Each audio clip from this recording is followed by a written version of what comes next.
This channel does not promote any violent, harmful, or illegal activities. All content provided by this channel is meant for an educational purpose only. Cancer Healer Center, a new beginning. দেখছেন টিভি9 বাংলা। রনিবার হচ্ছে আপনাদের সঙ্গে এই মুহূর্তের একটা চাঞ্চল্যকর খবর দিয়ে শুরু করব, কারণ মত্ত যুবকদের হাত থেকে বাঁচাতে গিয়ে প্রাণ গেল তরুণীর। পানাগড়ের ঘটনা, পানাগড়ের কাছে দুর্ঘটনায় মৃত্যু ইভেন্ট ম্যানেজমেন্ট কর্মীর। পানাগড় থেকে তরুণীর গাড়িকে ধাওয়া করে মত্ত যুবকরা। রাস্তায় আটকানোর চেষ্টা করলে ভুল পথে ঢুকে দুর্ঘটনার কবলে পড়ে তরুণীর গাড়ি। দোকানে ধাক্কা মেরে উল্টে যায় এই গাড়িটি। মৃত্যু হয় ইভেন্ট ম্যানেজমেন্ট কর্মী সুতন্দ্রা চট্টোপাধ্যায়ের। আরও একবার জানিয়ে দিই, মত্ত যুবকদের হাত থেকে বাঁচতে গিয়ে প্রাণ গেল তরুণীর। পানাগড়ের ঘটনা। ও কি করলো, আমাদের ঠিক ওই পানাগড় যে একটা সার্ভিস রোড না কি আছে এইখানটা, আমরা ভাবলাম ওইটা সোজা ধরলে আমরা দার্জিলিং মোড়ে চলে যাবো ডাইরেক্ট। ওইদিকে তো আপনারা স্পিডে ঢুকেছিলেন। হ্যাঁ, এবার আমরা কি ওইটাতে ধরে এবার দার্জিলিং মোড়ে চলে যাবো। এবার ওরা কি করলো, আমাদের ওভারটেক করে গিয়ে আমাদের সামনে চলে গেছে। যাওয়ার পরেই যেই আমরা আজ থেকে যাচ্ছি, যাওয়ার পর এরকম করে মারলো পিছন দিয়ে, আমাদের গাড়ি পাল্টে দিল। কোনো বাজে ইঙ্গিত করছিল? হ্যাঁ, হাত দেখাচ্ছিল সবাইকে, ম্যাডামকে মানে কমেন্ট করছিল। ডানদিকের গেট দিয়ে আমার বাঁ দিকে পুরো চেপে দিল, যে আমার ডিভাইডারের ওপর গাড়িটা তুলে দেওয়ার চেষ্টা করেছিল, কিন্তু তুলতে পারিনি। তারপর আমি আবার স্লো হয়ে আমি বাঁ দিকের থানার রাস্তাটা ধরেছিলাম, কিন্তু ও আমাকে আবার বাঁ দিক থেকে ওভারটেক করে এসে আবার মেরেছে, ধাক্কা মেরে গাড়িটাকে পাল্টি করে দিয়েছে। তার মধ্যে ম্যাডাম আমাদের স্পটে ডেড হয়ে গেছে। জানি না এরকম কীরকম কী করা হয়েছে, কিন্তু গাড়িতে যারা ছিল তাদের কথা অনুযায়ী এটা তো আর কি জেনে বুঝেই করা হয়েছে আর কি। পানাগড়ের খবরে আমরা নজর রেখেছি। মত্ত যুবকদের হাত থেকে বাঁচতে গিয়ে তরুণীর প্রাণ চলে গেল। কথা বলবো আমাদের সহকর্মী জয়ন্ত এই মুহূর্তে রয়েছেন আমাদের সঙ্গে। জয়ন্ত, নারী নিরাপত্তা, নারী সুরক্ষা নিয়ে আমরা প্রচুর কথা বলি, কিন্তু দেখো এমন মত্ত যুবকরা তারা এই তরুণীকে ধাওয়া করলো এবং তার প্রাণ গেল। আর কি কি তথ্য আছে জয়ন্ত? দেখো, এই ঘটনা নিয়ে ইতিমধ্যেই বিরোধী দল মানে অভিযোগ করছে যে রাজ্যের নারী নিরাপত্তা কিছু নেই, যেটা কিন্তু বারবার দেখা যাচ্ছে। যে ঘটনা ঘটেছে পানাগড়ে ঠিক ঢোকার আগেই বুদবুদের কাছে জাতীয় সড়কে এই গাড়িটা তেল ভরার পরে যখন গাড়িটা রাস্তায় 19 নম্বর জাতীয় সড়কে উঠতে আসছিল, তখনই সাদা রঙের একটি গাড়ি তার পেছনে ধাওয়া করে এবং গাড়িটিকে ধাক্কা মারে। এবং গাড়িটার পেছনে ধাওয়া করে মহিলা ছিল একজন, তারা ইভেন্ট করতে বিহারের একটি অনুষ্ঠানে যাচ্ছিল চন্দননগর থেকে। এই মহিলাকে তারা উত্ত্যক্ত করতে থাকে এবং গাড়িটাকে বারবার ধাক্কা মারতে থাকে।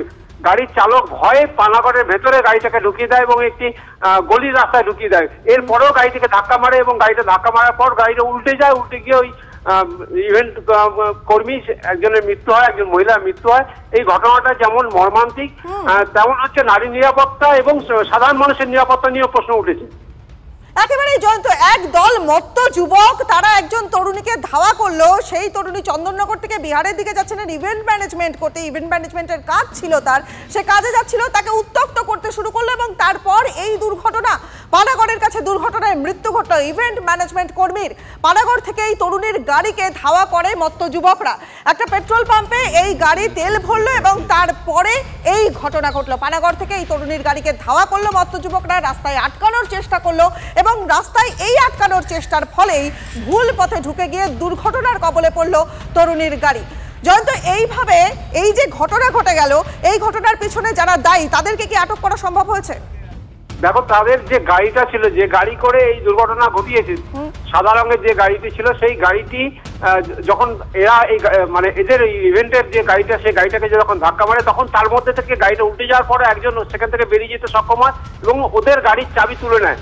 এই গাড়ির চাবি তুলে নেওয়ার পরেই এবং সাধারণ মানুষ এই দুর্ঘটনা আওয়াজ পেয়ে যখন রাত্রেবেলায় বেরিয়ে আসে, তখন এই যে গাড়িতে যারা ছিল, যারা অভিযুক্ত, যারা এই উত্ত্যক্ত করেছিল তরুণীকে, তারা ওই ঘটনাস্থল ছেড়ে পালায়। যদিও গাড়িটিকে আটক করেছে পুলিশ, এই গাড়ির সূত্র ধরে এবং সিসিটিভি সূত্র ধরে পুলিশ ওই অপরাধীদের চিহ্নিত করার চেষ্টা করছে। বেশ জয়ন্ত, তুমি সঙ্গে থাকো, আপনাদের আরো একবার ঘটনার বিস্তারিত বিবরণটা বলে দিই, কারণ মত্ত যুবকদের হাত থেকে বাঁচতে গিয়ে তরুণীর প্রাণ চলে গেল। পানাগড়ের কাছে একটা দুর্ঘটনা এবং সেই দুর্ঘটনায় মৃত্যু ঘটল ইভেন্ট ম্যানেজমেন্ট কর্মীর। পানাগড় থেকে তরুণীর গাড়িকে ধাওয়া করে মত্ত যুবকরা, রাস্তায় আটকানোর চেষ্টা করে এবং তার ফলেই ভুল করে সেই গাড়ি ঢুকে পড়ে এবং দুর্ঘটনার কবলে পড়ে তরুণীর গাড়ি। দোকানে ধাক্কা মেরে উল্টে যায় গাড়িটি। মৃত্যু হয় ইভেন্ট ম্যানেজমেন্ট কর্মীর সুতন্দ্রা চট্টোপাধ্যায়ের। জয়ন্ত, দেখো হাইওয়েতে আমরা বারবার দেখেছি যে হাইওয়ের উপরে কিন্তু পেট্রোলিং চলে, পুলিশের নিরাপত্তা থাকে এবং হাইওয়ের উপরে প্রায় পুলিশ গাড়িকে যাতায়াত করতেও আমরা দেখেছি, কিন্তু তা সত্ত্বেও এই ধরনের ঘটনা হাইওয়েতে ঘটে গেল যে একটা মহিলার গাড়িকে এরকম উত্তক্ত করতে করতে তার মৃত্যু ঘটে গেল।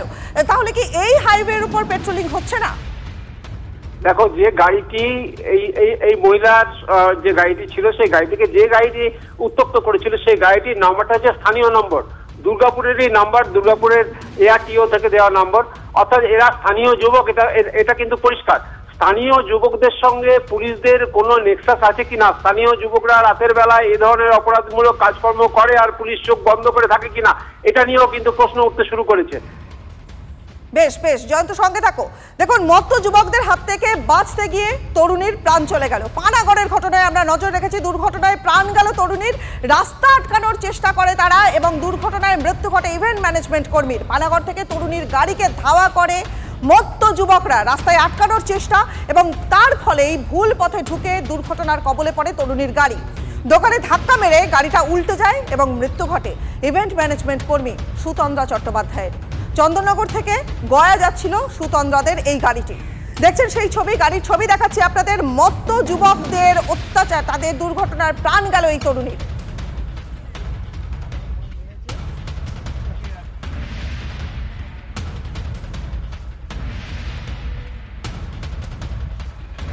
তো ও কী করলো, আমাদের ঠিক ওই পানাগড় যে একটা সার্ভিস রোড না কি আছে এইখানটা, আমরা ভাবলাম ওইটা সোজা ধরলে আমরা দার্জিলিং মোড়ে চলে যাবো ডাইরেক্ট। ওইদিকে তো আপনারা স্পিডে ঢুকেছিলেন? হ্যাঁ, এবার আমরা কি ওইটাতে ধরে এবার দার্জিলিং মোড়ে চলে যাবো। এবার ওরা কী করলো, আমাদের ওভারটেক করে গিয়ে আমাদের সামনে চলে গেছে। যাওয়ার পরেই যেই আমরা আজ থেকে যাচ্ছি, যাওয়ার পর এরকম করে মারলো পিছন দিয়ে, আমাদের গাড়ি পাল্টে দিল। কোনো বাজে ইঙ্গিত করছিল? হ্যাঁ, হাত দেখাচ্ছিল সবাইকে, ম্যাডামকে মানে কমেন্ট করছিল। ডানদিকের গেট দিয়ে আমার বাঁ দিকে পুরো চেপে দিল, যে আমার ডিভাইডারের ওপর গাড়িটা তুলে দেওয়ার চেষ্টা করেছিল, কিন্তু তুলতে পারিনি। তারপর আমি আবার স্লো হয়ে আমি বাঁ দিকের থানার রাস্তাটা ধরেছিলাম, কিন্তু ও আমাকে আবার বাঁ দিক থেকে ওভারটেক করে এসে আবার মেরেছে, ধাক্কা মেরে গাড়িটাকে পাল্টি করে দিয়েছে। তার মধ্যে ম্যাডাম আমাদের স্পটে ডেথ হয়ে গেছে। জানি না এরকম কীরকম কী করা হয়েছে, কিন্তু গাড়িতে যারা ছিল তাদের কথা অনুযায়ী এটা তো আর কি জেনে বুঝেই করা হয়েছে আর কি। দেখুন, জাতীয় সড়কে মানুষের নিরাপত্তা কোথায় সেটা নিয়ে প্রশ্ন উঠবেই। নারী নিরাপত্তা, নারী সুরক্ষা নিয়ে আমরা প্রচুর কথা বলি, কিন্তু দেখুন জাতীয় সড়কের উপর এ ধরনের ঘটনা ঘটে গেল। মত্ত যুবকদের দৌরাত্ম্য, দুর্ঘটনায় তরুণীর প্রাণ চলে গেল। মত্ত যুবকদের হাত থেকে বাঁচতে গিয়ে তরুণী মারা গেলেন। পানাগড়ের কাছে দুর্ঘটনায় মৃত্যু ঘটল ইভেন্ট ম্যানেজমেন্ট কর্মীর। পানাগড় থেকে তরুণীর গাড়িকে মত্ত যুবকরা ধাওয়া করে, ইভটিজিং এর চেষ্টা, রাস্তায় আটকানোর চেষ্টা, ভুল পথে ঢুকে দুর্ঘটনার কবলে পড়ল তরুণীর গাড়ি। দোকানে ধাক্কা মেরে উল্টে গেল গাড়িটি, মৃত্যু হলো ইভেন্ট ম্যানেজমেন্ট কর্মী সুতন্দ্রা চট্টোপাধ্যায়ের। দেখুন, এই যে মৃত্যু ঘটে গেল, সেই মৃত্যু নিয়ে অনেকগুলো প্রশ্ন কিন্তু পরপর উঠে আসছে। পুলিশ কি করছিল, নিরাপত্তা ব্যবস্থা কোথায় ছিল, রাস্তায় পেট্রোলিং ব্যবস্থার কি পরিস্থিতি, হাইওয়ের উপর পেট্রোলিং এর কি পরিস্থিতি, এই প্রশ্নগুলো কিন্তু সামনে উঠে আসবে। কারণ একজন তরুণীর প্রাণ চলে গেল মত্ত যুবকদের হাত থেকে বাঁচতে গিয়ে। পানাগড়ের খবরে আমরা নজর রেখেছি, পানাগড়ের কাছে দুর্ঘটনায় মৃত্যু ঘটল ইভেন্ট ম্যানেজমেন্ট কর্মীর। পানাগড় থেকে তরুণীর গাড়িকে ওই মত্ত যুবকরা ধাওয়া করে এবং তার ফলেই রাস্তা আটকানোর চেষ্টা করে এবং ভুল পথে ঢুকে দুর্ঘটনার কবলে পড়ল তরুণীর গাড়ি। কোথায় জাতীয় সড়কের নিরাপত্তা ব্যবস্থা, কোথায় পুলিশ, কোথায় প্রশাসন, প্রশ্ন সামনে আসছে। পুলিশ কি করছিল? প্রাক্তন পুলিশ কর্তা দেবাশিস ধর এই মুহূর্তে রয়েছেন আমাদের সঙ্গে। দেবাশিস বাবু, এই মুহূর্তে আমরা পানাগড়ের খবরে নজর রেখেছি। দেখুন, একদল মত্ত যুবক, তাদের হাত থেকে বাঁচতে গিয়ে তরুণীর প্রাণ চলে গেল। কোথায় পুলিশ, কোথায় প্রশাসন, হাইওয়েতে পেট্রোলিং এর কি অবস্থা, কি বলবেন? দেখুন, একটা কথাই বলার আছে যে খাস কলকাতা শহরে প্রত্যেক দিন এরকম একটা ঘটনা ঘটছে। প্রত্যেক দিন, মানে কোনো দিন যদি না ঘটে সেটাকে আমরা সেই ডেট বা সেই তারিখটাকে একটা মানে নজির হিসাবে ধরে রাখি। তো এখানে হাইওয়েতে আপনি দেখবেন রাত্রিবেলা যে ধরনের পুলিশ পেট্রোলিং থাকে, তারা কিন্তু নিজের কাজটা ছেড়ে দিয়ে অন্য কাজে ব্যস্ত থাকে। তো যখন নিরাপত্তা ছেড়ে সে যদি তখন তার মানে কি কালেকশন হবে তাতে যদি সে বর্ত থাকে, তাহলে হাইওয়েতে নিরাপত্তাটা কিভাবে সুনিশ্চিত হবে? আর আজকে একটা কথাই আমরা বলতে পারি, যে সামাজিক অবক্ষয় ঘটেছে এবং যে আইন শৃঙ্খলার যে মানে অবগতি, তাতে যেটা ঘটছে যে ক্রিমিনালরা বারবার ভেবে নিচ্ছে এটা আমাদের স্বর্গরাজ্য। সে কোন দলের, হয়তো এখন সবাই এটা বলতে পারে যে যেহেতু তৃণমূল সরকারে আছে সবাই শাসকের আশ্রয় নিতে চায়, কিন্তু তার থেকে বড় কথা হচ্ছে যদি যারা অপরাধ করছে তাদের যদি কোনো শাস্তি না হয়, শাস্তি দেওয়ার জন্য যে পুলিশ প্রশাসন বা যে সমাজ ব্যবস্থা তারা যদি সক্রিয় না থাকে এবং সেটা এনশিওর না করে। দেখুন, আজকে গিয়ে আদিত্যনাথ যোগী ওনার এগেনস্টে অনেক রকম অভিযোগ আছে যে এরকম স্টিম লোডার চালিয়ে দেন এইভাবে, কিন্তু উনি অপরাধীদের যেভাবে ট্রিট করেন, অপরাধকে দমানোর জন্য কিন্তু এই উনি পদ্ধতিতে নিয়েছেন। কিন্তু আমরা যদি অপরাধীদের প্রতি এত লিবারাল থাকি এবং সেখানে দল দেখি বা তারা দেখি যে কে কার ছত্রছায়াতে আছে, তাহলে এরকম ঘটনাটা প্রতিদিনই ঘটবে। আজকে যে মানুষটির মানে যে মহিলার প্রাণ চলে গেল, আজকে কি কত প্রাণ গেছে আপনি বলুন। আরজি কর গেছে, সেই সুদূর পার্ক স্ট্রিট থেকে শুরু হয়েছে, সেই ধারা প্রত্যেকদিন অব্যাহত। কলকাতা শহরে প্রত্যেকদিন ছিনতাই হচ্ছে, ডাকাতি হচ্ছে, তারপরেও কি আমরা নিরাপত্তা সুনিশ্চিত করতে পারছি? কারণ জেনে গেছে, সবাই জেনে গেছে এটা আমাদের স্বর্গরাজ্য।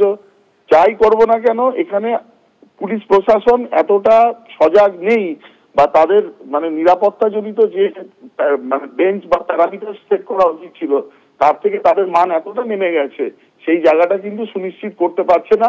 অপরাধের সংখ্যা বেড়ে গেছে, অপরাধীদের সংখ্যা বেড়ে গেছে, সেই তুলনায় পর্যাপ্ত পুলিশি ব্যবস্থা কিন্তু থাকছে না। এই সমস্তটা মিলিয়ে একটা কথাই বলতে পারি যে আমাদের অলরেডি, আমি বারবার বলেছি যে আমাদের মানে গলা জল মানে অব্দি মানে গঙ্গা বইছিল, এটা কিন্তু মাথা দিয়েও পেরিয়ে চলে গেছে। আমাদের কিন্তু বাঁচার রাস্তা খুব সীমিত হয়ে গেছে। যদি অপরাধকে আমরা ইমিডিয়েটলি অপরাধ হিসাবে না দেখতে পারি, তাহলে এই ঘটনা প্রত্যেক দিন ঘটবে। কোনোদিন আপনার সাথে ঘটবে, কোনোদিন আমার সাথে ঘটবে, কোনোদিন একেবারেই বুঝতে পারছি। অনেক ধন্যবাদ আপনাকে। প্রাক্তন পুলিশ কর্তা দেবাশিস ধরের সঙ্গে আমরা কথা বলছিলাম এবং পানাগড়ের খবরে আমরা নজর রেখেছি। সেখান থেকে একটা উত্তেজনা, চাঞ্চল্যকর খবর সামনে এসেছে, মর্মান্তিক খবরে বলা যায়। কারণ মত্ত যুবকদের হাত থেকে বাঁচতে গিয়ে তরুণীর প্রাণ চলে গেল। পানাগড়ের কাছে দুর্ঘটনায় মৃত্যু হলো ইভেন্ট ম্যানেজমেন্ট কর্মীর। পানাগড় থেকে এই তরুণীর গাড়িটাকে ধাওয়া করেছিল একদল মত্ত যুবক। রাস্তায় আটকানোর চেষ্টা করে, বারবার সেই গাড়িটাকে ধাক্কা মারার চেষ্টা করে এবং তার ফলেই ভুল পথে ঢুকে পড়ে দুর্ঘটনার কবলে পড়ে তরুণীর গাড়ি। দোকানে ধাক্কা মেরে উল্টে যায় এই গাড়িটি, ফলে মৃত্যু হয় ইভেন্ট ম্যানেজমেন্ট কর্মী সুতন্দ্রা চট্টোপাধ্যায়ের। চন্দননগর থেকে গয়ার দিকে যাচ্ছিল এই সুতন্দ্রাদের গাড়িটি। ইভেন্ট ম্যানেজমেন্টের কাজে যাচ্ছিলেন এই তরুণী, কিন্তু নিজের কাজের ক্ষেত্রে, কর্মক্ষেত্রে যাওয়ার পথে এই মর্মান্তিক দুর্ঘটনা ঘটল হাইওয়েতে। জাতীয় সড়কের উপরে নিরাপত্তা ব্যবস্থা কোথায়, সেই প্রশ্ন বারবার উঠবে। পেট্রোলিং কোথায়, নজরদারি কোথায়, পুলিশ প্রশাসনের ভূমিকা কোথায় এবং নারী নিরাপত্তা কোথায়, বারবার এই প্রশ্ন সামনে চলে আসছে। কারণ হাইওয়ের উপরে একদল মত্ত যুবক তারা গাড়ি নিয়ে তরুণীর গাড়িকে বারবার ধাক্কা মারবার চেষ্টা করলো এবং তার ফলে এই মৃত্যু। পানাগড় থেকে তরুণীর গাড়িকে ধাওয়া করে মত্ত যুবকরা। রাস্তা আটকানোর চেষ্টা করলে ভুল পথে ঢুকে দুর্ঘটনার কবলে পড়ে তরুণীর গাড়ি। দোকানে ধাক্কা মেরে এই গাড়িটি উল্টে যায়, যার ফলে মৃত্যু ঘটল ইভেন্ট ম্যানেজমেন্ট কর্মী সুতন্দ্রা চট্টোপাধ্যায়ের। চন্দননগর থেকে গয়া যাচ্ছিল সুতন্দ্রাদের গাড়িটি। দুর্ঘটনায় প্রাণ গেল তরুণীর। পানাগড়ের কাছে দুর্ঘটনা ঘটল, মৃত্যু হলো ইভেন্ট ম্যানেজমেন্ট কর্মী। মত্ত যুবক তাদের হাত থেকে বাঁচতে গিয়ে অবশেষে প্রাণ চলে গেল তরুণীর। পানাগড়ের খবরে আমরা নজর রেখেছি, মর্মান্তিক খবর। এবং সব থেকে বড় যে প্রশ্ন সামনে চলে আসছে, এই যে মত্তদের দৌরাত্ম্য, সেই দৌরাত্ম্য থেকে যখন এই তরুণীর প্রাণ চলে গেল, প্রশ্ন উঠবেই পুলিশ প্রশাসনের ভূমিকা, প্রশ্ন উঠবে বারবার যে হাইওয়েতে পেট্রোলিংয়ের প্রশ্ন। মত্ত যুবকদের হাত থেকে বাঁচতে গিয়ে তরুণীর প্রাণ গেল। পানাগড়ের কাছে দুর্ঘটনায় মৃত্যু ইভেন্ট ম্যানেজমেন্ট কর্মীর। পানাগড় থেকে তরুণীর গাড়িকে ধাওয়া করলো মত্ত যুবকরা, রাস্তায় আটকানোর চেষ্টা করলো তাদের গাড়িটা। এই তরুণীর গাড়ি রাস্তা পাশে পেট্রোল পাম্প থেকে তেল ভরলো এবং তারপরেই এই মত্ত যুবকদের নজরে পড়বার ফলে তারা বারবার তাদের গাড়িকে ধাক্কা মারবার চেষ্টা করে, ফলে ভুল পথে ঢুকে দুর্ঘটনার কবলে পড়লো তরুণীর গাড়ি। দোকানে ধাক্কা মেরে উল্টে যায় এই গাড়িটা, মৃত্যু হলো ইভেন্ট ম্যানেজমেন্ট কর্মী সুতন্দ্রা চট্টোপাধ্যায়। ও কি করলো আমাদের ঠিক ওই পানাগড় যে একটা সার্ভিস রোড না কি আছে এইখানটা, আর আমরা ওইটা সোজা ধরলে আমরা দার্জিলিং মোড়ে চলে যাবো ডাইরেক্ট। ওইদিকে তো আপনারা স্পিডে ঢুকেছিলেন। হ্যাঁ, এবার আমরা কি ওইটাতে ধরে এবার দার্জিলিং মোড়ে চলে যাবো। এবার ওরা কি করলো আমাদের ওভারটেক করে গিয়ে আমাদের সামনে চলে গেছে। যাওয়ার পরেই যেই আমরা আজ থেকে যাচ্ছি, যাওয়ার পর এরকম করে মারলো পিছন দিয়ে, আমাদের গাড়ি পাল্টে দিল। কোনো বাজে ইঙ্গিত করছিল? হ্যাঁ, হাত দেখাচ্ছিল সবাইকে, ম্যাডামকে মানে কমেন্ট করছিল। ডান দিকের গেট দিয়ে আমার বাঁ দিকে পুরো চেপে দিল, দিয়ে আমার ডিভাইডারের ওপর গাড়িটা তুলে দেওয়ার চেষ্টা করেছিল, কিন্তু তুলতে পারিনি। তারপর আমি আবার স্লো হয়ে আমি বাঁদিকের থানার রাস্তাটা ধরেছিলাম, কিন্তু ও আমাকে আবার বাঁদিক থেকে ওভারটেক করে এসে আবার মেরেছে, ধাক্কা মেরে গাড়িটাকে পাল্টি করে দিয়েছে। তার মধ্যে ম্যাডাম আমাদের স্পটে ডেড হয়ে গেছে। জানি না এরকম কীরকম কী করা হয়েছে, কিন্তু গাড়িতে যারা ছিল তাদের কথা অনুযায়ী এটা তো আর কি জেনে বুঝেই করা হয়েছে আর কি। এই মুহূর্তে আমরা যোগাযোগ করেছি বিজেপি নেতা জগন্নাথ চট্টোপাধ্যায়ের সঙ্গে। জগন্নাথ বাবু, পুরো বিষয়টা আপনার জানা, তাহলে প্রশ্ন তো উঠছে যে বাংলায় কি নারী নিরাপত্তা নেই? না, নেই। ভয়ঙ্কর ঘটনা। এই আমাদের যে মাননীয়া আছেন, মাননীয়ার এক নিকট আত্মীয়ের হাইওয়েতে অ্যাক্সিডেন্টের পর রাজ্য সরকার কোটি কোটি টাকা খরচ করে ন্যাশনাল হাইওয়ে এবং স্টেট হাইওয়ে গুলোতে ওয়াচ টাওয়ার বসিয়েছিল, ক্যামেরা বসিয়েছিল। সেই ওয়াচ টাওয়ারে কোথায় পুলিশ? এরকম যদি চেজ করে কাউকে, কোনো মহিলাকে থ্রেট করা হয়, অশ্লীল অঙ্গভঙ্গি করা হয় এবং যার পরিণতি থাকে, তার যদি মৃত্যু হয়, এর থেকে ভয়ঙ্কর ঘটনা আর কি ঘটতে পারে? কোনো কিছু থেকেই তো রাজ্য সরকার শিক্ষা নিচ্ছে না। সেই পার্ক স্ট্রিট দিয়ে শুরু, হাল আমলের রারজিকর এবং জয়নগর, তারপরেও নারীদের উপর, মহিলাদের উপর নিরাপত্তা কমছে না। তাহলে পশ্চিমবঙ্গের ওয়ার্কিং উইমেন যারা কাজ করে তারা রাত্রিবেলায় ট্রাভেল করতে পারবে না? মাননীয় লিখে দিন, তাহলে বলে দিন যে পশ্চিমবঙ্গে আমার জঙ্গলের রাজত্ব আমি কায়েম করেছি, এখানে মহিলারা রাত্রিবেলায় ট্রাভেল করবে না। সরকারের ব্যাখ্যা দেওয়া উচিত, দোষীদের গ্রেপ্তার করা উচিত, এবং এই ঘটনা যাতে কখনো কখনো কোনো পুনরাবৃত্তি না হয়। মহিলাদের কনফিডেন্স ভেঙে যাবে এই ধরনের ঘটনাতে। আপনার আমার বাড়ির মহিলারা রাত্রিবেলায় ট্রাভেল করতে ভয় পাবে। কি ভয়ানক ঘটনা। অনেক ধন্যবাদ আপনাকে। বিজেপি নেতা জগন্নাথ চট্টোপাধ্যায়ের সঙ্গে কথা বললাম। স্বাভাবিক, অত্যন্ত ভয়ানক ঘটনা। প্রশ্নের মুখে নারী নিরাপত্তা পড়ছে। মত্ত যুবকদের হাত থেকে বাঁচতে গিয়ে তরুণীর প্রাণ চলে গেল। পানাগড়ের খবরে আমরা নজর রেখেছি।